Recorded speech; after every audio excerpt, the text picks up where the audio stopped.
Bugun sizlarga Milliy Pena Dekord mahsulotini sinab beraman. Ana. Bunga ham ishlamayapsizmi? Xohlasanglar kattasini sinab beraman. Mana.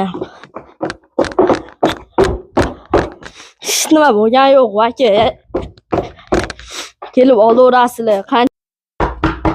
Aka, ko'ryapsizmi qattiqligini? Kelib qancha desangiz chiqarib beramiz, o'zim chiqarib beraman. Mana bizda tayyor mahsulotlar ham bor. Bitta ko'rsatib aka.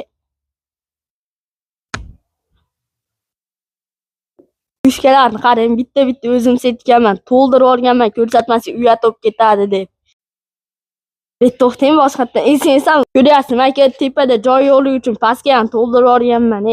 Mana ko'ryapsizlarmi, karunalar ham bor. Derazaning tepalariga qo'ygan taraqlar to'ldirib olganman. To'yib bo'lib, patlar ham bor ekan, patlarni necha pulga sotyapsiz? Patlarni 200 mingdan sotyapmiz. Ertaga kelgan onamga 190 mingdan qilib beraman, nechta desa.